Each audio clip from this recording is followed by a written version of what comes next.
বিকেল অথবা সন্ধ্যের নাস্তায় বাচ্চাদের যদি এরকম একটি খাবার তৈরি করে দেন, বাচ্চারা অনায়াসে খেয়ে নেবে খুব মজা করে। খুব পছন্দের একটি খাবার বাচ্চাদের এই সুপি নুডলস।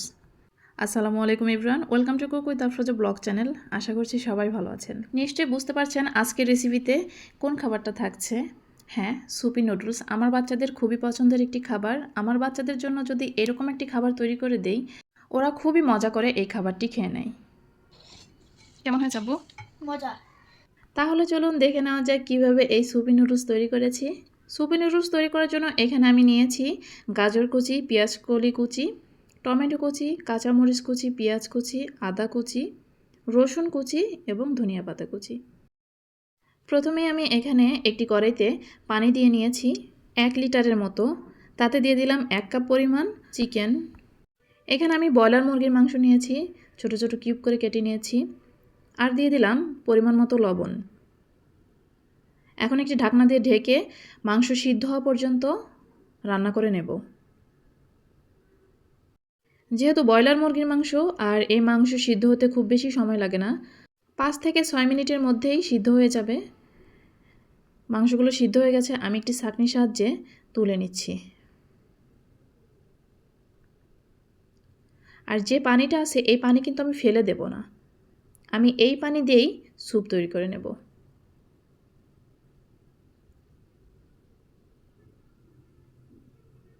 এখন এই একই পানির মধ্যে আমি দিয়ে দেব নুডলস।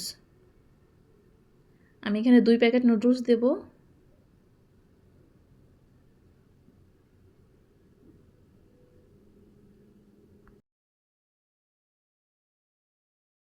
এখন এই নুডলস 50% মতো সিদ্ধ করে নেব। পুরোপুরি সিদ্ধ করে নেওয়া যাবে না। ঢাকনা দিয়ে ঢেকে 50% সিদ্ধ হয়ে এলে আমি চুলোটা অফ করে দেব। আর যে মাংসটা সিদ্ধ করে রেখেছিলাম, মাংসটা হাতের সাহায্যে কিছুটা ছোট ছোট করে ভেঙে দিচ্ছি। আপনারা হয়তো বা দেখেই বুঝতে পারছেন।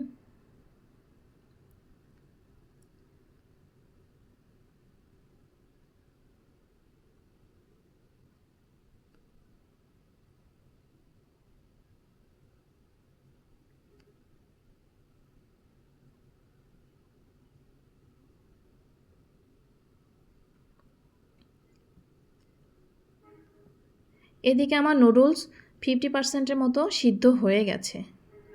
এখন আমি চুলোটা অফ করে দিব। আমি অফ ক্যামেরাতে এই নুডলস অন্য একটি পাত্রে ঢেলে নিলাম। একই কড়াইতে আমি দিয়ে দিলাম বাটার।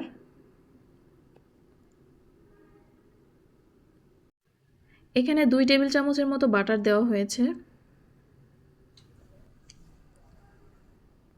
বাটার মেল্ট হয়ে গেলে এর মধ্যে দিয়ে দেব রসুন কুচি আর আদা কুচি।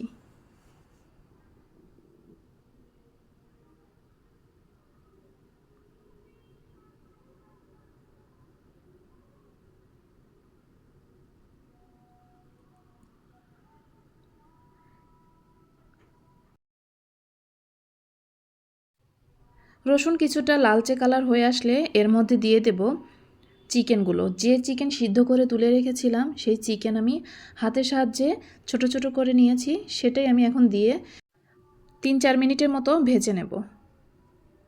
সঙ্গে দিয়ে দিলাম পেঁয়াজ কলি, গাজর, পেঁয়াজ কুচি এবং কাঁচামরিচ কুচি। টমেটো কুচি এবং ধনিয়া পাতা আমি পরে দিব।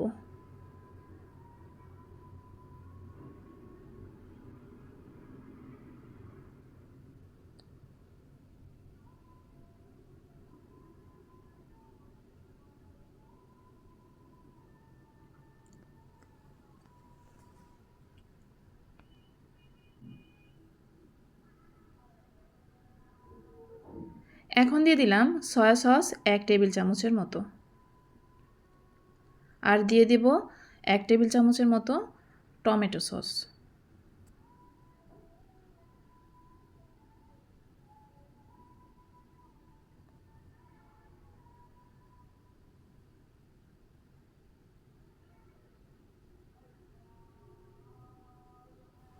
এদিকে 1 কাপ পরিমাণ পানির সঙ্গে 3 টেবিল চামচ কর্নফ্লাওয়ার মিশিয়ে সাইডে রেখে দেব, এটা আমার পরে কাজে লাগবে।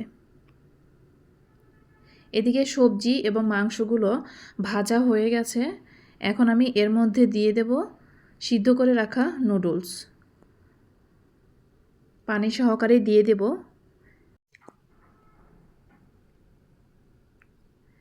এখন দিয়ে দেব টমেটো কুচি।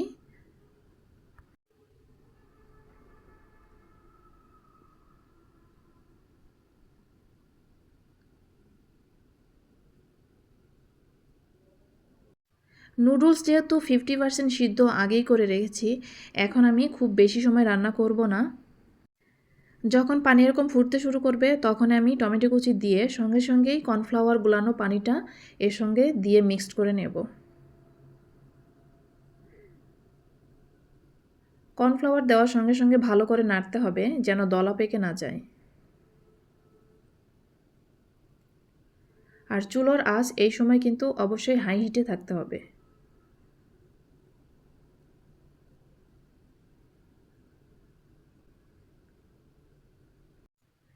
এখন একটি ডিমের সঙ্গে 1 চিমটি পরিমাণ গোলমরিচের গুঁড়া মিশিয়ে ডিমটা ভালো করে ফেটিয়ে নেব।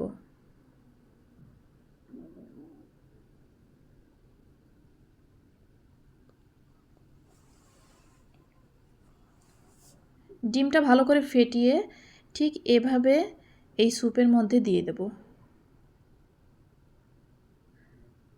একটু একটু করে দেব আর এভাবে ঘুরিয়ে ঘুরিয়ে নাড়তে থাকবো।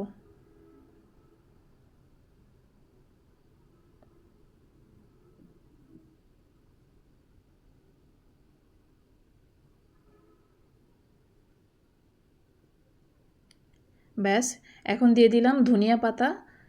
ধনিয়া পাতা দেওয়ার 10 থেকে 15 সেকেন্ডের মধ্যেই আমি চুলোটা বন্ধ করে দেব। ব্যাস, হয়ে গেল আমার সুপি নুডলস। এভাবে রান্না করলে কিন্তু বাচ্চারা অনেক পছন্দ করে। কে কেমনভাবে রান্না করে আমি জানি না, কিন্তু আমি আমার বাচ্চাদের জন্য এভাবে যখন রান্না করে দেই ওরা খুবই পছন্দ করে। এই সুপি নুডলসটা যতটা সুস্বাদু ততটাই হেলদি। ভিডিওটি দেখতে দেখতে যারা এই পর্যায়ে এসেছেন আপনাদের কাছে রিকোয়েস্ট করছি, আমার ভিডিওটি যদি আপনাদের ভালো লেগে থাকে অবশ্যই লাইক কমেন্ট শেয়ার করবেন। আর আমার চ্যানেলে আজকে যারা নতুন অবশ্যই আমার চ্যানেলটি সাবস্ক্রাইব করে পাশে থাকা বেল আইকন প্রেস করে দিবেন যেন নতুন কোনো ভিডিও আপলোড করলে আপনাদের কাছে নোটিফিকেশন পৌঁছে যায়। আর আপনারাও আপনাদের বাচ্চাদের জন্য একবার হলেও ট্রাই করে দেখতে পারেন এই রেসিপিটি। অবশ্যই বাচ্চারা পছন্দ করবে। যেসব বাচ্চারা কোনো কিছু খেতে চায় না তারাও এই সুপি নুডলস অনায়াসে খুব মজা করে খেয়ে নেবে। আজকের ভিডিওটি এই পর্যন্তই। পরবর্তী ভিডিও দেখার আমন্ত্রণ জানিয়ে এখানেই শেষ করছি। সবাই ভালো থাকবেন, সুস্থ থাকবেন। আল্লাহ হাফেজ। আসসালামু আলাইকুম ওয়া রাহমাতুল্লাহি ওয়া বারাকাতুহু।